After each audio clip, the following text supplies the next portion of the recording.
autotund. See on saade sulle, kui sul pole päris ükskõik, millise autoga sa sõidad. Algab autotunni saade, meil on 18. jaanuar käes ja meie tänase saatejuhid on mina Hans Laugas, Tarmo Tähepult ja meil on külaline täna ka saates, kelleks on Kaur Ilves.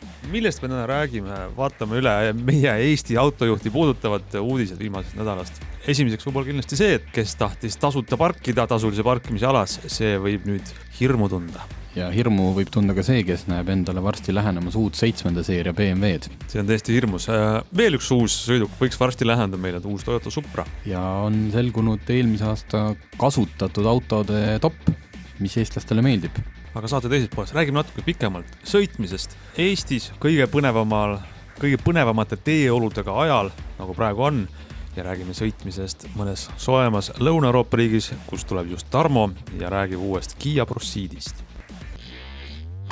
No nii, ja hakkame uudistega pihta. Autotund oli jõustus siis selline kohtuotsus, mis pööras pea peale kõik selle, mida inimesed arvasid, mida nad võivad, saavad ja tohivad teha seoses parkimisega tasulises kohas, tasulises parkimise alal. Jutt puudutab Europargi ja Maanteeameti vaidlust selles osas, et Europark küsis, mingid inimesed pargivad siin oma autodega ja ei maksa parkimistasu. Maanteeamet, palun andke meile nende inimeste andmed. Maanteeamet keeldus, seni Riigikohus ütles, et see keeldumine pole päris õige. Ja praeguse seisuga, kui me seda saadet teeme, ei ole veel selge, et mis saama hakkab. Maanteeametil on aega otsustada, et kas ja kuidas nad siis oma käitumist muudavad. Aga põhimõtteliselt võib see terendada seda, et neid 100 000 inimest, 100 000 trahvi on umbes see suurusjärk, millest üks firma, Europark, räägib. Nad ei tea, neil pole juriidilist alust tuvastada, kes on selle trahvi jätnud tasumata, näevad autonumbrit ainult ja Maanteeamet pole välja andmeid andnud. Kui juristid jõuavad järeldusele, et nad peavad need andmed välja andma, siis päris paljudel inimestel läheb elu kibedaks. No mis te arvate, on see nagu mõistlik ja loogiline, et me jõudsime siiamaani välja, kui me nüüd jõuame sinna välja, et antakse inimeste andmed üle? Loogiline muidugi, sest mõttes, et kui see on eramaa ja inimene teeb selle äri ja sina sinna sisse sõidad, et siis muidugi.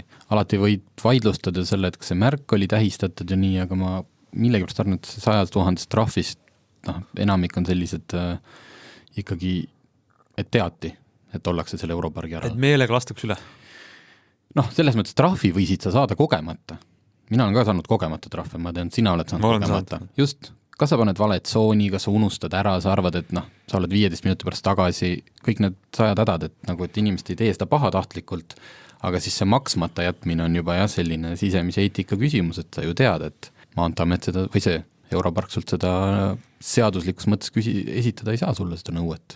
No see ma arvan, kas see on niisugune hea või pahatahtliku käitumise valik, et kui sa tahad pahatahtlik olla, siis ma kunagi isegi foorumitest lugesin, et inimesed tegid endale mingisuguseid teisi telefoninumbreid, et mitte nii-öelda suhelda Europargi esindajatega, jätsid teadlikult trahvid maksmata, kuna vahepeal oli ju see lahend oli selline, et sa ei saanud nõuda trahvi autolt, vaid sa pidid nõudma trahvi juhilt, see on praegult jätkuvalt, et see on natuke ongi hästi segane sellepärast mina tööalaselt, et kui palju autosid olen mina oma telefoni numbri pealt parkinud. Ja kui nad nüüd järgnevalt, eks ju, ma olen saanud neid tühja kõnest, kuulge, kas teie parkiste autot numbriga see ja see, numbrid jäävad suhteliselt hästi meelde, jah, see vist oli see mingi proovisõidu auto või see oli mul see tööauto, et pole teinud, tõesti pole teinud, võtad lihtsalt numbri järgi. Okei, see on vale muidugi, aga mängides korraks kuradi advokaati, siis see selline argument võiks olla, et pagan, see Europark ei tee ju piisavalt, kui nad panevad ühe plekitükki üles ja siis selle põhjal hakkavad nad küsima raha. Et kui nad tahavad, et see parkimistasus tehku sinna näiteks tõkkepuu või korralik märgistus, siis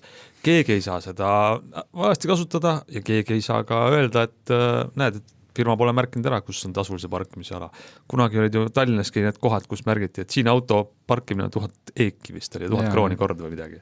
Aga neid parkimis selliseid mingid metsikuid kuskil puualuseid, kus on võib-olla puuvarjus Europargi silt, neid vist väga enam ei ole ka, et küll sa juba tead, kuhu sa pargid. Aga ma saan aru, et see oli küll üks kohtuotsus, aga kus Europark arvas, et Maanteeamet võiks neile kogu selle paketi lihtsalt edastada. Maanteeameti arvamus on, et kui seda üldse teha, siis tuleks iga taotlust eraldi menetleda, mis tähendab seda, et hinnanguliselt 10-14 uut töökohta Maanteeametisse, parkimistrahvide menetlusse 240 000 eurot kuus või aastas aga vist. sissetulek ka firmale paar miljonit on siin trahvid praegu laekumata, nii et võib-olla need aga saavad ise selle Maanteeameti palgad kinni. no jah, Europargid sulle eeldaski seda, et noh, kui sa juba teed parkla, et siis nagu kuidagi tulla nagu mõnes mõttes vastu, et asi selgem oleks inimeste jaoks, et noh, mina ka pooldan pigem seda, et sul on noh, lihtne tõkkepuu, mingisugune piire, tuled sinna, helistad mobiiliga, saad sisse ja pärast on arve, kui sa väljud sealt, et on klaar kõigi jaoks. Ja eks need parklad on ka sellised, et kus sul ikkagi on noh, niimoodi kruusaplats ja sügavad augud ja noh, vihma saab, siis nagu noh, sumpad selle kummikutega välja. Jaa, täpselt, no selles mõttes mulle, ma ei taha ühelegi firma reklaami, antireklaami teha, aga konkureeriv parking tegeleb ju sellega, et nad lükkavad neid tõkkepuid internetti ja kui sul on tõkkepuuga parkimisplats, saad selle parkingkabil välja üürida ja siis mulle meeldib nagu kliendina rohkem see, et kuidagi lollikindel selge, siin on tõkkepuu, sinna lähed pargid, seal sa oled legaalne parkija, tuled välja, oled läinud ja ei ole nagu kaheti mõistetavust. Nojah, aga mina olen siuke, ma ei tea, kui mul oleks kuskil näiteks üks krunt kesklinnas, millele mul hetkel ei ole mingit head mõtet, pilvelõhkujat veel ei taha püsti panna, büroopind on, annan Europargi rendile. No. Ära anna, tee park, kutsu lapsed mängima, tee jõululaad. No muidugi ma ei viitsi sinna asfaldit panna. No. muidugi, ma saan aru, jah. Ärge parkige siis sinna, kui on liiga auklik, eks ju. No see on nagu see äri on äri, aga mina saan aru, et siin võib veel areneda asi sinna, et kõiki neid valesti parkinuid võib päästa müstiline 4-täheline sõnaühend, millest keegi nagu nii aru ei saa. No GDPR või? GDPR, jah. Et see on nüüd eraldi veel teema, et vaatame, kuidas siis areneb. Täpselt, loodame, et siis saaga jätkub. Vaatame, mis uusi sõidukeid on turule tulemas või tulnud või tulemas ja meil on välja kuulutatud uus BMW 7 seeria. Te vaatasite selle uue masina esimesi pilte? Vaatasime, raske on tõsiseks jääda. On jah, rasked ohked on kostu stuudios. Mis on siis sellega? Miks ei saa tõsiseks? Mis te arvate sellest autost? Ja kuskil disaini osakonnas ilmselt sõlmiti kihlvedu, kas on võimalik teha nii suur, kõik ütlesid ei ole ja siis on see, kuidas see nali on see hold my beer and watch this. Sa räägid siis esivõrest, eks siis selle tagant autot on raske näha tõesti. Aga äkki nad optimeerivad kaalujaotus sellega, et noh, plastik kaalub vähem kui metall, et siis noh, sul nagu rohkem läheb tagasillale. Kui siin väga tehniliseks minna, siis on ju teine probleem, et neil on see muret tekitav, see V8 see bensukas, mis on nii tihedalt kokku pakid, ma sain aru, et seal pidi olema, sest turbod lähevad nii kuumaks ja lihtsalt nagu et lihtsam kui uut mootorit arendada oli äkki lihtsalt see suurem auk ette. Rohkem jahutust. Aga jah, see on nagu selline nagu välja kuulutamata võistlus võib-olla on kuskil Lexuse ja BMW vahel. Et Audi on minu arust sellest võistlusest praegult tagasi astunud. Tal on veel suured iluvõred, aga ta on rohkem neid hakanud liigendama, mingid triibud lähevad sealt vahelt, aga jah, et muidu külje pealt vaatad täitsa selline sihvakas elegantne võrreldes selle, mis see tuli, 2004 tuli see 7, see Chris Bangley omaga. Et no sellega võrreldes nagu külje pealt elegantne, aga siis jah, kui eest tuleb, siis ikka võib ära ehmatada küll. No. Kui ostad auto ära ainult nagu tagant vaate põhjal, siis nagu eest vaadates võid šoki saada. Aga no kindlasti on turge, kus ta jälle väga võib-olla meeldib. Aasia turud ja Ameerika turg kindlasti. Ja. Me räägime siin on ju Eesti maitsest või Euroopa maitsest natukene, aga mida uhkem ja vingem, seda kõvem auto on. Jah, just, et seda imposantne peab olema. No ta näeb välja ikka selline, et kui tagant sõidad, et ma söön su auto ära. Päris hirmus, jah. Ja internetis on muidugi kohe internet on käivitunud ja neid naljapilte on palju sellest autost. Meeme jagub pikalt veel. No aga palju tehnikat on vist ka sees kõvasti ja mugavust, ma saan aru, et veel parema mürasumutsuga aknad ja taga rohkem LED ja lausa OLED taga tulevad orgaanilised LEDid, siis no, ikkagi oleks ikka põhjust osta see uus. Mis peaks nüüd tulema vist müügile millal ta müügile tuleb? See aasta 2019, et BMW enda lehel ju käis juba välja, et auto on tulemas. Aga Jaapani suunast tuleb veel, nüüd siis Jaapani suunast uudiseid, Toyota Supra on ka. Jaa. Kaua oodatud vist kõige pikema reklaamikampaaniaga auto üldse, mis ma viimasest ajast mäletan. Et neid lekkeid ja vihjeid ja piilumisi, kus auto üks nurk paistab katte alt välja, on siin, see on aasta-2 kestnud vist. No vähemalt, jah. Ja pooltel juhtudel ei saagi aru, et kas siis, et kui palju Toyota seda ise orkestreeris ja kui palju tõesti nad, kui sa ikka 2 aastat mingit autot ehitad, siis paratamatult sa jääd kellegile silma. Nii, ja see, mis on nüüd koondhinnang, meie väikse paneeli koondhinnang, uus Supra? No uus Supra... Pöial on üles või pöial on alla?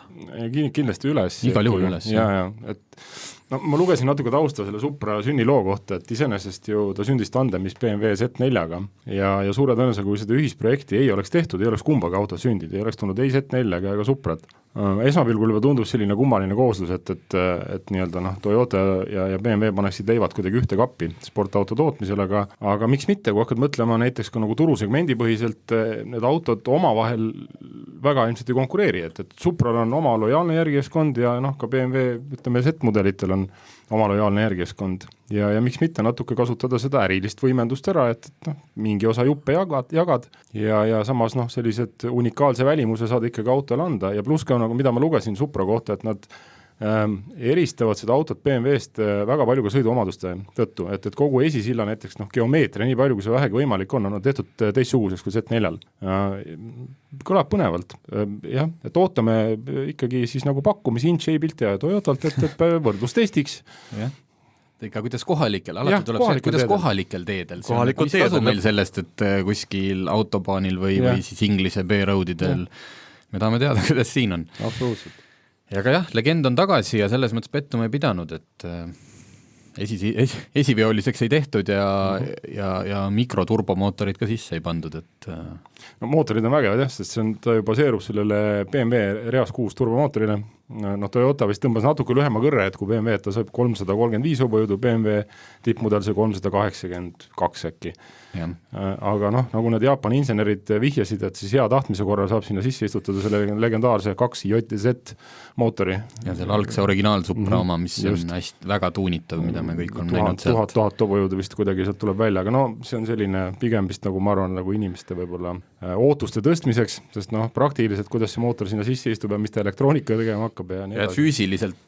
Füüsiliselt istub hästi, aga see, et see kõik muu selle edasi liigub ja töötab kokku.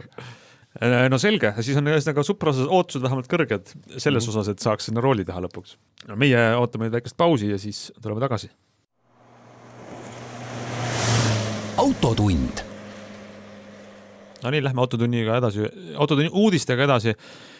Meil on veel natuke kokkuvõtteid eelmisest aastast, mis nüüd lõppes mõned nädalad tagasi ja me rääkisime sellest, vist, kui ma nüüd õigesti mäletan, me rääkisime sellest, et mis on üleüldse uute autode müügide tabelis olid eelmisel aastal tublimad tegijad, aga mida inimesed päriselt esimesena lähevad ostma kasutatud auto. Turg on ikkagi suurem. Ja selle edetabel on ka nüüd olemas.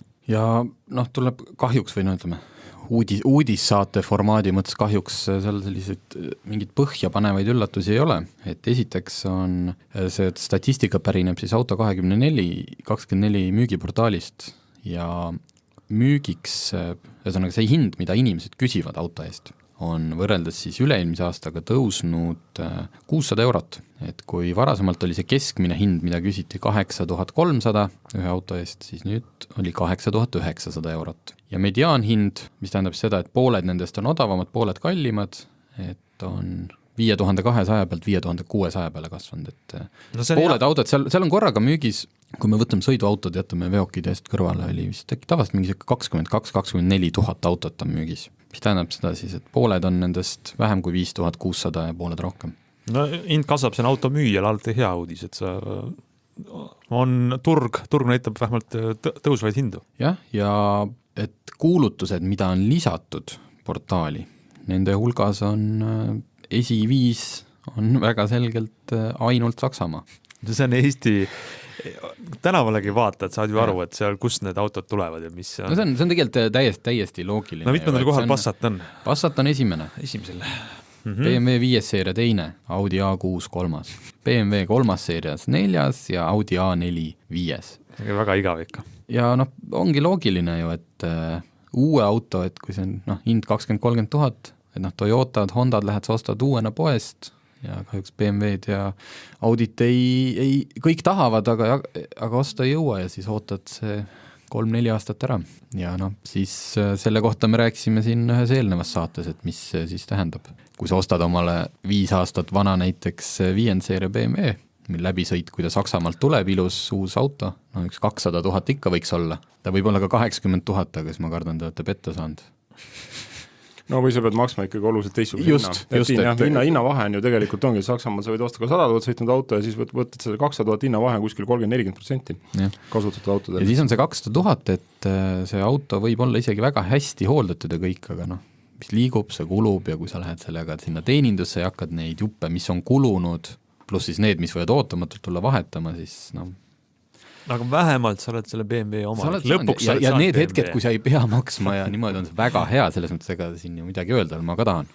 Aga siin esikümnesse mahtusid veel mõned mitte saksa autod ka isegi. Jaa, 6 oli Volkswagen Golf jätkuvalt siis sakslane, aga siis tuleb Toyota Venzis ka eestast lemmik, mida kahjuks enam uuenagi osta ei saa, nii et ma arvan, et järgmine aasta see Toyota Venzis on seal veelgi kõrgemal kohal. E-klassi Mersu, Škoda Octavia ja Ford Focus.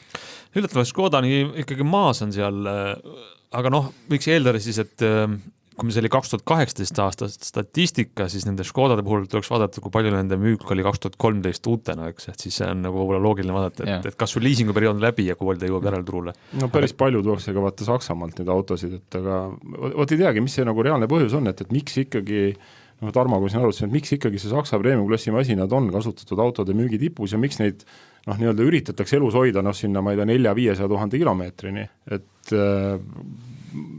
see on nagu huvitav teema, et milles asi on, kas siis tegelikult need teised autod ikkagi lõpuks ei pea vastu, kas ei ole nagu piisavalt sõltumatuid nii-öelda esinduse nii-öelda nagu spetsialiste, kelle juures remontida, kas ei ole B-varu asi, milles küsimus on? Sa mõtled, ei ole nüüd teistele markidele? Ja just mõtlen nagu jaapanlaste näiteks kas ka, et Avensis iseenesest on nagu hea pommingindel auto, nagu ma olen ka Civicu kohta kuulnud, et võtad, sõidad 250 või 300 000 ja siis nad ütlevad, et sinnamaani ta peab ideaalselt vastu ja peale seda saabub selline kiire surm. et aga see võib olla ka muidugi müüt ja legend. Aga kas see ikka ei ole nagu nõudluses küsimus?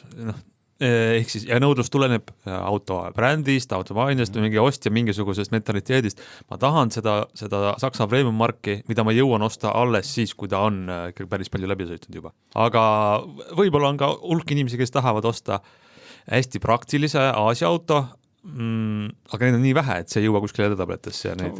See kasutatud auto ostmisel, ma ütlen, see on see koht, kus Eesti minust see praktiline talu või mõistus jätab nagu selgelt nagu meid maha. Et ostes selle premium auto, siis see pead olema valmis ikka väga suurteks väljaminekut. Ma muidugi vaatan seda tabelit praegu, et siin võib olla põhjus selles, et siin on toodud mudelipõhiselt. Samas, kui me võtame Toyota, siis on seal Corolla, seal on RAV4, Aurised, et kui nüüd margipõhiselt võttes võiks seal kasutatud autod seas muidugi rohkem olla neid, või Toyota võiks olla kõrgemal kohal. No siis muidugi, jah. Et BEM-il on ka muidugi seal, see tabel, mis mul ette lugesin, oli see, mis on tegelikult kuulutused sisestatud, aga otsingute, see, mida inimesed osta tahavad puhul või siis unistavad, oluliselt mida minnakse ostma. Nii, see on siis nõudluse pool nüüd. Enne sa rääkisid pakkumise poolt, nüüd on nõudluse pool. Nõudluse pool on esimesel kohal BMW 5 seeria.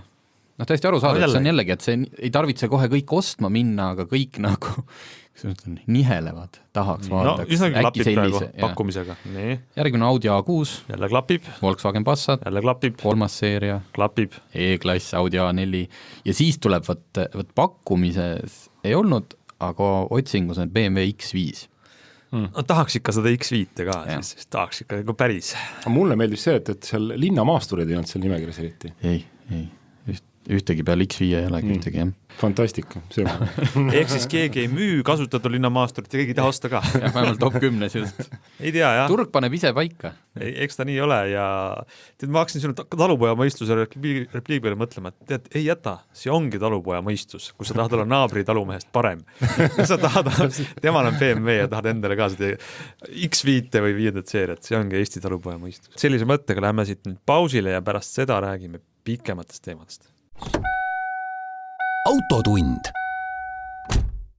No nii, autotund läheb edasi, me räägime praegu, oma saadet salvestame ja räägime reede 18. jaanuari päeval, meie stuudio akna taga sajab väga laia lund, ütleme nii, ma teise poole tänavat peaaegu ei näegi ja üleüldse meil jaanuar õnnistatud toredate ilmadega ja kahjuks selle asja teine külg liikluses muidugi väga-väga ebameeldiv, lausa traagiline statistika, mis on juhtunud liiklusõnnetuste poole pealt tänavatel, ehk siis alustame sellest, olge ülimalt ettevaatlikud, ärge arvestage, et ei saa juhtuda, ilmselt võib juhtuda, aga me mõtlesime, et võtame korraks kokku selle Eesti autosõidu eripära sellistel kuudel. mitte ainult võib-olla sellises näpuviibutuse mõttes, et kuulge, tehke nüüd niimoodi, vaid et ka jagame oma mõtteid ja soovitusi ja rõõme, kuidas sellises ilmas, mida paljudes riikides ei olegi, ei saagi sõita selles ilmas, aga meil saab. Millest siis lähtub? Noh, Tarmo, ma tahtsin suga esimese asjaga alustada seda, kuidas sinu käsipiduri tross elab? Auto käis novembris ülevaatusel, pingutati ära, hetkel veel hästi elab. Millest selline mure minu käsipiduri üle? No, eks see on kaduv liik maailmas, see on käsipiduri kangiga sõidukid on ju. Ja see on, kui sa valdad seda kunsti, siis linnas manööverdamisel mitte ainult nagu lahe asi, vaid ka praktiline asi. Ja siin meie kontori kitsastes tingimustes mul pöörderaadius ikka korralikult väheneb sellele kangile. Ühtlasi on võimalus teisi autosi kokku lükata niimoodi ka. Vaat, esimene kohe mõte. Kui te võib-olla kuulete meie saadet ja mõtlete, mida kurat nad seal ajavad ja võib-olla olete vähem aega sõitnud, saanud värskemad load ja mõtlete, mis see käsipidur, ja te autol on käsipidur on ju, siis minge ühe platsi peale ja omandage selle käsitsemise oskus. Ja siis saate aru, millest me räägime, et sa saad käsipiduriga tagumised rattad plokki tõmmates manööverdada. Kurvi raadius läheb väiksemaks, sa auto nina pöörad paremini, kiiremini ümber, kui sa suudaksid niisama seda teha. Aga seda ei maksa teha siis, kui sa teed seda esimest korda ja oled parkivate autode vahel. Ja kuskil Selveri parklas, ma arvan, et ei ole hea mõte, see on siuke kurikate mäng. Jah, täpselt. Ehk siis see sõltub nii sellest, et te ise teate, mida see käsipidur teeb üldse ja mida ta konkreetselt teie autoga teeb, et mis teie auto siis teljevahe on ja kuidas ta pöörab. Ühesõnaga käsipidur, väga lihtne asi, eks. Mida veel? Eelmine nädal või üle-eelmine kirjutas liiklusjurist, kes tavaliselt võtab sõna igast liiklusteemadel, Indrek Sirk, arvamusloo, mis nagu tänaste ilmadega, selles mõttes tuleb igal juhul nagu nõus olla mingil muul hetkel ka, muidugi raske vastu vaielda ja seal oli väga provokatiivne pealkiri, et lubatud tippkiirus ei ole kohustuslik. See eeldada, jurist kirjutas, nüüd ta leidis vist mingi sellise seadusaugu, kus on kirjas, et me võime sõita kiiremini kui 90 kilti tunnis. Et tegelikult see on, ma ei tea, põhiseadusvastane, aga ta ei pidanud üldse seda silmas. Ta pidas silmas seda, et kui on sellised teeolud, siis keegi ei saa sult nõuda, et sa lased 90-ga. Kui sa ei tunne ennast seal tee peal hästi, kui sa saad aru, et su auto ujub või sa ei tea, kas sa saad pidama, siis sa võid sõita ka 70-ga. No, ta õppis pealkirjastamist online-meediast. Väga hästi. Tõmbab tähelepanu, hakkad lugema, hakkad mõtlema, jah. No see nädalagi on olnud neid päevi, kus plusskraadid, tohutult vesine ilm. Eile oli teil siin olnud mingi... Ülimalt, no siin ujusid on ju, sadas vihma peale, vihma. Ja siis öeldi, et prognoos on need õhtul -kraadid, mis siis juhtub, on ju, see on nagu puhas klaas jää tuleb. Ja tuli ka, kui sa nüüd satud sõitma linnast välja, kus ei ole soolatatud suuremad teed ja klaas on, siis on ju mõistlik, see on täitsa okei, keegi ei vaata sinu halvasti, kui sa tõmba kiirus maha ja kui sul taga on rohkem sõidukeid, tee 1 minut pausi kõrval. Lase teised mööda ja pane edasi jälle kiirusega, mis sulle tundub nagu mõistlik. Käisin nädala sees, just kui oli nagu suht halb ilm, sõitsin korra linnast välja, et hea on minust tõdeda ikkagi seda, et inimesed valdavalt käituvad väga-väga mõistlikult. Et ikkagi on aru saadud, et lumi on libe ja jää on libe ja mõned sellised üksikud ikkagi leiduvad, kes mõtlevad, et eksperimenteerime nende füüsikaseadustega, aga valdavalt on pilt hea. Ja ega, mis sa ikka oskad öelda, et kui hakkab rool kuidagi kahtlaselt kergeks minema, et siis tasub lihtsalt ettevaatlik olla. Võt just see, hea, et sa selleni ütlesid, need märgid sellest, et sa saad aru, et on libe. Üks on see, et see eeldab muidugi, et sa oled natuke kauem sõitnud autoga. Et sa saad aru, et su rool käib kergemalt. Ja reaktsioonid on aeglased ja nii edasi. Jah, see tähendab seda, et auto lihtsalt libiseb läbi. Ma ka sõitsin detsembris ühe tuttava, see võis olla mingi 97. aasta Ford Escort. Midagi tõeline, juba selline masin, mis oli juba lähenes oma... Noor klassik. kolmas 100 000 oli liikuma, oli ees ja kerimas ja siis sõitsin kõrvalteel, kus suurel maanteedel oli täiesti korralikult asfalt väljas, pöörad ära ja satud talve jõulu imemaale, kõik on valge. Ja siis vaatan, hakkan kiirendama, vaatan, mida see pöörete seier teeb, nagu on 1000-2000 ja siis viskab 4000 peale lihtsalt niimoodi, et kurat, sul on midagi on täitsa siin valesti. Ja siis saan aru, et nii libe on, et see jala liigutus, millega ajada esirattad siis läbi libisemisse, on nii vähe nõuab seda, et aga see on juba märk, sa vaatad, midagi on nagu valesti, mingi seier juba trikitab, saad aru, ei, siin on väga libe. No, talvel üks võtmesõna on see, et igasugused sisendid läbi pedaalide rooli peaksid olema sujuvad. Et noh, sa ei saa sama jõuliselt peale minna, kui sa lähed suvele, et noh, tihti piisab ju sellest jama tekkimiseks sellest, et sa vajutad pedaalile ainult õrnalt rohkem ja ületad selle piiri, et noh, kuigi elektroonika võib-olla aitab, aga tihti on see, et kui sa oled kõrval teel ja on väga libe, et ega siis noh, sind ei päästa, sa lihtsalt sujuvalt pehmelt ja lahkud ja siis loodad, et oleks Eurokraav ometi mitte nii sügav kui tavaliselt. Täpselt, aga kas sa Kaur nüüd arvad seda, et kui on ilmaolud on rasked ja natukene mõtled ka, et ei tea, kas ikka nagu läheb kõik ohutult, kas sa arvad, et nüüd asub kodus püsida ja mitte kodust välja minna või võiks äkki minna vaatama natukene mõnele põlluvaheteele, kus ei ole väga sügavaid kraave? Kindlasti võiks, et aga noh, et siis võib-olla kodu lähedale, et ja noh, ikkagi telefon võiks laetud olla ja mõni hea sõber käe pärast, et noh, et kui sa seal ikkagi kinni jääd, siis keegi aitaks välja, et noh, päris ma selliste paanikahüüdudega kaasa ei läheks, mida siin nagu maha hõigatakse, et püsige kodus, ärge sõitke, meil on katastroof. No oleme ausad, Eesti on väga väike, et sellist noh, nagu ikkagi tõsist looduskatastroofi nagu annab otsida meil. Et ma ei ole küll ühtegi sõitu sellepärast tegemata jätnud, et ilm on halb või tuul on kõva, et pigem mine välja ja noh, just me rääkisime ka sellest, et talvega ju tuled paremini toime siis, kui sa ikkagi katsetad, et kuidas need asjad siis nagu toimivad. Väga õige, minust on see, et ei tohi õpitud abitust inimestele nagu soodustada, et ärge tehke midagi, praegu on halb on väljas, ilm on väljas, et ärge sinna küll minge, on ju. Vaid et kui sa, nagu sa ütlesid hästi, et valmistud ette ja lähed lihtsalt sellepärast, et saada kogemusi. Siis võiks ju väga lahe aeg olla sõitmiseks. Sellepärast, et piiride ülesleidmine algab sellest, et sa vaikselt ju nihkud nendele lähemale, et õpid nagu niimoodi samm-sammult, et esimene see, et võib-olla natuke kiirendad ägedamalt, vaatad, oi näe, jah, mingid tulukused hakkasid blinkima, on libe, no siis proovid pidurdada, siis proovid vaikselt keerata. Seda võib teha kuskil kõrval tee peal, selleks ei pea olema mingisugune kilomeeter asfaltplats, ja kui sa oled selle kogemuse saanud, siis ta nagu ühtes annab selle, et sa õpid ka seda võib-olla teekatet paremini lugema. Et noh, üks on see, et sa oled silmadega ja teine on see, et sa noh, siis läbi auto, et mida ta sul teeb, et kuidas ta reageerib pidurile, kuidas ta reageerib roolile. Et noh, endal ka, kui on asi on ebakindel talvel, on see nagu täiesti tüüpiline, esimene asi on see, et korraks pidurdada järsult ja siis sa saad nagu, noh isegi mitte väga järsult, on niimoodi, et tugevalt ja sujuvalt ja siis sa saad aru, kus on see piir, kus nüüd nagu hakkab ABS näiteks tööle. Et see on esimene indikaator, kui palju pidamist sul on. No, talvel on muidugi ebameeldiv asi, et see võib väga palju kõikuda, et sa ei tea kunagi, kas näiteks üks kurv, mis on sul lagedal, võib olla täiesti teistsugune selle kurviga, mis on sul metsa vahel. Metsavaheline kurv võib olla täitsa normaalne, lagedal on tuul näiteks üle käinud, on sul puhas kiilakas all, noh, võib midagi teistsugust olla. Aga kindlasti ärge kartke talve, inimesed, autod on tänapäeval väga head, minge proovige natukene ettevaatlikult küll võib-olla, aga et leida seda enda piiri ja siis sa avastad selle, et sa pärast tunned ennast paremini. Mul tundub ka see väga mõistlik soovitus, et ei maksa kramplikult kodusest toolist kinni hoida. Aga konkreetset mingid nõuanded, praegu mõtlema näiteks, et kui sa oledki, kui ma liitusin hiljuti ühe Facebooki grupiga, venekeelne, seal on hästi palju igast neid pardakaamera videosid, et seal venekeelse seltskonnal kuidagi rohkem kombeks neid pardakaameraid kasutada.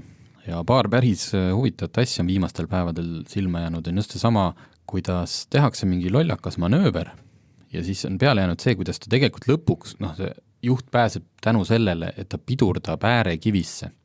Et noh, selles mõttes, et see lumi, mis sul seal tee ääres, et see on näha, ta hakkab kellegi tagant sisse sõitma ja siis ta nagu läheb rattaga sinna külje peal lume peale.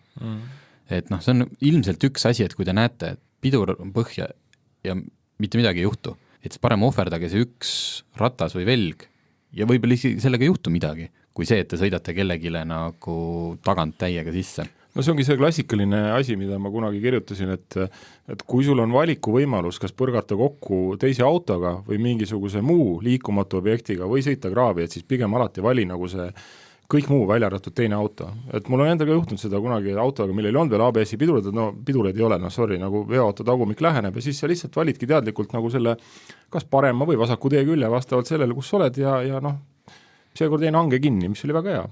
Pidurdus auto seisma, nii ongi talvel ka. Otsige tuge hangest, kui asi jamaks läheb. Kui hange ei ole, siis noh, kas või kusjuures tee peena näiteks, et paremini pidada kui tee ise. Ja just, et sa otsid nagu sealt külje pealt, aga kui see ongi, et kui ma olen juba libisemises, kas ma peaksin siis korra, et selleks, et auto, et ma saaksin sellest libisemise trajektoorilt sinna teepeenrale, kas ma peaksin korraks piduri lahti laskma, nüüd hakkab mängima see, et mis no see on jube raske on ju raadioeetri vahel seda mängu läbi, sest et kas sul on ees teised takistused, kas on kurv või mitte, mis seal eesel paistab. Kuidas auto need stabiilsussüsteemid töötavad, et uuematel autodel on ju ka nagu ABS-i töösagedus nii kõrge, et sa põhimõtteliselt kogu aeg jalga hoida täiega piduri peal ja samas on sul juhitavus endiselt olemas. Et esimene reegel on see, et kui ikka jamaks läheb, et ürita võimalikult palju kiirust kohe maha võtta ja ABS säilitab sul tegelikult selle juhitavuse ka, et sa saad keerata pidurdamise ajal ennast kuhugi ära. Ja see on väga mõistlik ja hea, et selline Facebook grupp on, et tõesti, et kui on nagu jama, et ära sõida teisele autole otsa, et kui võimalik. Tõmbame korra jutu kokku. Üks kolleeg küsis sel nädalal, et kellel on uuem auto. Lõpetan sama teema, kui alustasin see käsipidur ja tal ei ole käsipidur kangi, vaid nupp. Mis juhtub, kui sa kiiruse pealt vajutad seda nuppu? Sõites, maanteekiiruse. Oi, juhtub huvitavaid asju. Mul on sama asi. Sa tead? Nii. Tean küll, jah, et enamustel autodel rakendab see mitte enam käsipidura, vaid see on nagu hädapidurdus. Mis tähendab seda, et enda autol ma seda proovisin, vaja too üles ja kui sa seda tõmbad, siis auto pidurdab ennast praktiliselt nagu täis ABS pidurdusega nulli. Ehk selle nupul on see funktsioon, et ilmselt on mõeldud selle peale, et kui nagu juht mingil põhjusel peaks rooli taga, ma ei tea, terviserikke tabama teda, et siis kõrvalistuja saab rabada sellest nupust, võtta roolist ja auto ohutult seisma panna. Mis marki sõidukitel see nii on? Ma arvan, et tähendab, see on see BMW marki auto, näiteks sellel on nagu see vähemalt niimoodi töötab, aga ma tean ka, et Volkswagen Golf GTI oli samamoodi, et kui tõmmata, et ta ei raba sul nagu tagumisi rattaid lukku, vaid ta teeb sulle täiesti viisaka sellise tugeva pidurduse, et ükskõik, kas see siis on asfaldil või lume peal, et jah, et aga võib-olla inimestele, kui me siin ärgitasime, et kasutage käsipidurid, siis ärge need elektroonilisi käsipidurid küll nagu kuskil parklas proovime, et see lõpeb teine tulemus saab. See lõpeb, jah, tulemus on täiesti teistsugune. Väga hea, selge, teeme väiksele pausile ja siis räägime veel sõitmistest hoopis soojemates ilmaoludes. No nii, autotund jätkub. Tarmo, sa oled olnud natuke siin, nagu tead, naaberkülamees tuleb ühte kõrtsi ja räägib kaasa, kuidas kõik on nii äge ja tegelikult ise on hoopis naaberkülamees. Sina see nädal veetsid suure osa ajast Hispaanias. Lennujaamas. Lennujaamas, selge, jah. Nii, miks? Olin ära 3 päeva, millest 2 ma lendasin, 1 päev olin Barcelonas. Mis Barcelonas toimus? Barcelonas lennuti kokku suur hulk minusuguseid teise külamehi ja näidati, mis muidu kõlaks isegi imelikult, näidati ühe auto uut keretüüpi ja uut mootorit, mis iseenesest võib-olla ei kõlakski nii eriliselt, aga see auto uus keretüüp oli päris äge. Kia Ceed, seda kõik teavad, just eelmise aasta keskel välja tulnud, Eestissegi jõudis ja saanud siin Baltikumis kõrgeid kohti aasta auto valimisel. Eesti aasta auto valimisel sai 2. koha. Sügisel tuli välja Ceedi universaalkerega versioon, aga nüüd näidati Barcelonas ja need autod on tähelepanelikud inimesed on ilmselt juba näinud, näiteks mina nägin Rocca al Mare kaubanduskeskuses on ka olemas Proceed. Kes teab, siis vanasti esimese põlvkonna Ceedi puhul tähendas Proceed sellist 3-ukselist luukpära, millel oli väheke teravam mootor.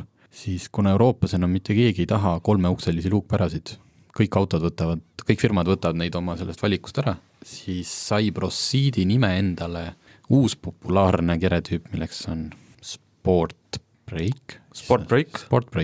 See on jah, britist pärit selline termin. Shooting brake. Sa mõtled shooting brake? Just, shooting brake, aitäh, et sa välja aitasid. Sedaani, kupee ja ta on universaal, ta on nagu laugema tagaosaga universaal. Ebapraktilisem universaal. Ebapraktilisem universaal, aga väga palju ilusam. No selles mõttes, eks see ilu mõista ilmselt 10 aasta pärast vaatame seda shooting brake'ide nagu vaimustust, aga hetkel lähme sellega kaasa, sest et nad on lahedad.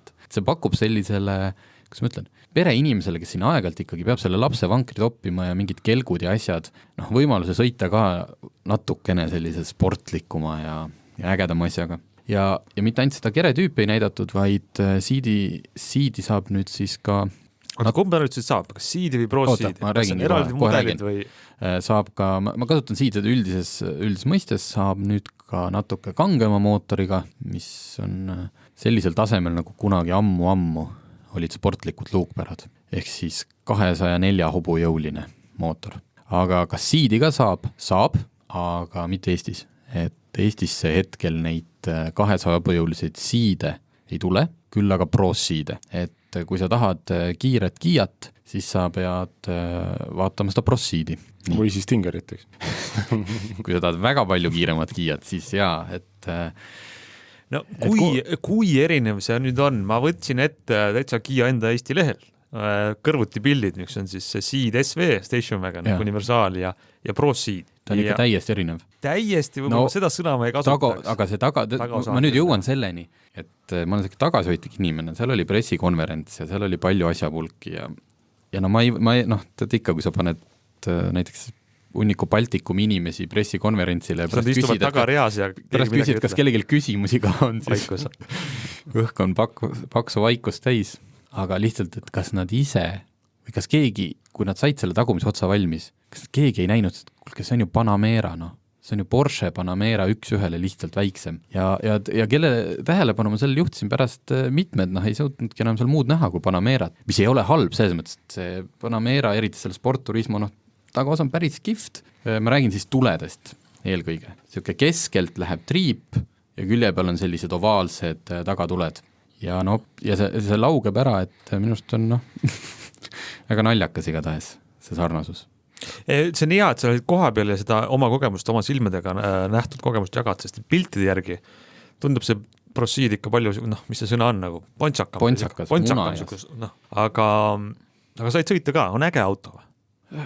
Jah, ta on, ma ütlen, et selle autodisainiga on selline mure, et see, mis hetkel tundub äge, ma võin päris mitmete autode puhul 10 aastat hiljem vaatad, et kuidas see mulle kunagi meeldis, aga praegult küll jah, et seal see nii-öelda GT kerepaketil, seal on neid küljekarpe ja siis et tagaspoiler ja mingi ees on see huul, kuidas see nimed, nad veel on eri värvidega ja see kõik tundub, nad on selle teinud nii efektseks. Seest on ta tavaline Kiia Ceed. Muidugi saad seal, mis eesti keeles on Suede, mitte Alcantara, aga see veluur või? Veel, jah, et naha ja selle Suede'i pööratud nahk, just. Istmed, et kõik on nagu Ceedis, lihtsalt see välimus ja ma arvan, et aga lõpphinnang ta annab sellele, nagu Kaur ütles, et see shooting break on ebapraktiline universaal, on ju, aga kas selle tasakaalustab siis see, kuidas jaa, aga ta on palju praktilisem kui universaal või see luukpära tähendab, et ei sõiduomastelt sõitsime sellega ringrajal ja siis kohe sõitsime otsa ka tavaliste Ceedidega, sama mootor. Sõitsid otsa? Et parandada disaini või mingite muude põhjustel. No ja ei õnneks otsasõitmist füüsiliselt ei toimunud, vaid kohe selle järel sõitsime tavalist Ceediga, aga ma ütlen, selleks peab olema ilmselt mingi Sabine Schmitz või teine Raja S, kes siis tunneks, et tõepoolest tagaotsas on natuke rohkem raskust, sest et palju see massivahe muidu oli nendel? Olematu. See on pigem on see, et kuhu see mass asetunud on. Et see raja kogemused on, et instruktor sõidab ees ja et ega seal kedagi piiri peale ei lubata niimoodi, et nüüd sõida instruktorist mööda. Sellist käsku see on lubata siis päris mitukümmend aastat enam ühelegi üritusele. Jah, aga mõnikord on vaata see asi väärt seda. Ei, ühesõnaga, nii, kui nüüd kokku võttaks, et kas Kiia üle ei pinguta, siis ma arvan, et mitte, sest et ma saan aru, selle uue auto tootmine ei ole nii palju kallim, sest et ta on nagu pool sellest autost on juba olemas Ceedi näol, et see lihtsalt tagaosa teistsuguse. Sisse pressitud natuke allapool, aga mulle selgitage või parandage mu primitiivset nagu seisukohta, aga nagu see shooting break oma formaadilt on ikkagi mingi kallima või premiuma mudeli nagu hõngu natuke.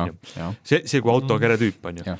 Ja nüüd see Proceedi hinnad algavad ikkagi suhteliselt taskukohasest tasemest, mingi 23 000 eurot.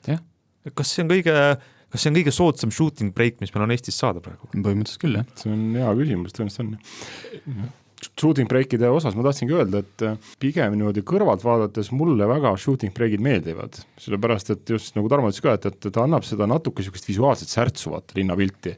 Et muidu on ikka see, et sa nagu defineerid ennast nagu läbi, kas nagu siis linnamaaster või mingi igava universaali, et seal ikkagi see piisav praktilisus säilib, et kui sa pead tõesti 2 lapse käru võib-olla vedama, et ikkagi lähed hommikul sinna autosse, ta on ühest küljest pereauto, teisest küljest ka midagi sellist, et sul on tead, nagu süda võib-olla hakkab kiiremini natuke põksuma. Ja see on hea.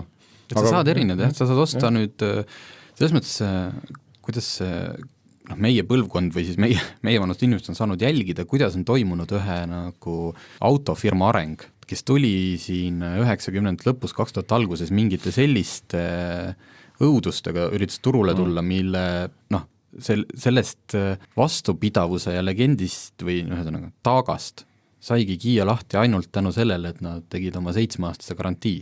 Muidu nad selles mõttes, et mitte, et nad nüüd laguneks nii palju ja see kõik garantii korras. Aga lihtsalt maine on see. Lihtsalt neil oli vaja mainest, jah. Ja siis nad ise usaldasid ennast nii palju, panid 7-aastase garantii ja või nad siis on maksid jõudnud selle kinni, see on põhimõtteliselt maksad selle kinni.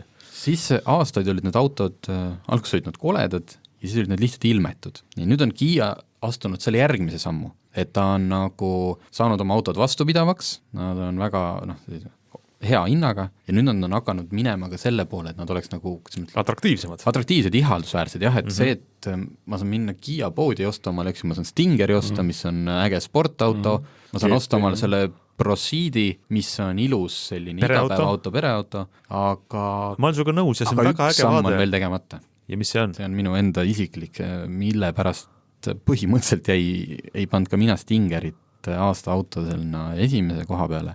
Seest on see veel, ta on täiesti praktiline, sees ei ole niimoodi, mul ei ole ühte koht näidata, issand, see nupp on nii lollakas või et see ei tööta. Aga kui ma vaatan seda armatuurlauda isegi sellel kõige kallimal Proceedi GT mudelil, siis just see keskkonsooli osad, istmed, kõik on ägedad, rool on okei, aga see keskkonsool, kus asub kliimaseade, meediakeskus, see on nii igav, see on nii tavaline ja ma ei tea, minu maitsergi isegi mõtleks, kole ei saa öelda, aga lihtsalt nii ilmetu.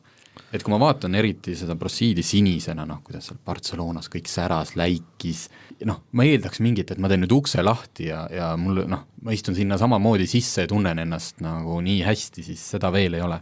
Kusjuures ma tahtsin lisada selle just nagu salongi viimistluse kohta, et see ongi minuks ka natuke arusaamatu, et tänapäeval enamus salongi materjalidest kõiki ostetakse kuskilt allahankijatelt. Et kes annavad sulle tõenäoliselt ette nii-öelda nagu 10 materjali, faktuuri, pehmuse ja meid astmetega, kus on siis võib-olla natuke erinevad hinnasildid. Et kui vaadata seda näiteks, kui taskukohased autod nagu näiteks kas ütleme Seat, Volkswagen Golf, et kui kvaliteetset salongi viimistlust nemad endale lubavad, siis miks mitte nagu kopeerida seda? Sa ju, ma ei mõista, see ei saa auto hinnale nii palju lisada, et nüüd armatuurlaua katte asendada nagu veidi pehmema, veidi parema faktuuriga, mis käe all on pehme, sest ergonoomiliselt, kui ma sõitsin Stingeriga, ei olnud talle tõesti sees mitte midagi ette heita.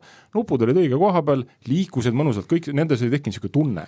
Ja ma tahtsin Kiia puhul veel kiita seda, et ma ei tea, kas me üldse ajaloos teame ühtegi autobrändi, kes on suutnud 10 aastaga teha sellise vägeva kannapöörde. Just. Et tulla välja nagu kuskilt nagu selliselt nagu naerualusest nagu positsioonist selliseks, et sa oled nagu premium klassis tegija, sa võidad aasta autotiitleid.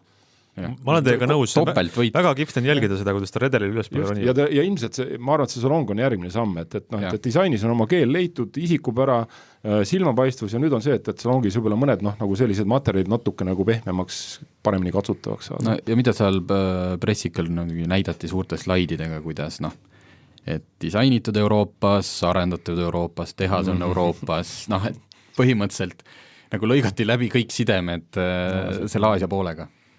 Seda nad räägivad Euroopas, võib-olla Aasias räägi Aasias sama juttu, ütleks nii. Aitäh teile, väga tore oli tänast saadet teha, aitäh teile kuulamast ja juba järgmise nädalani.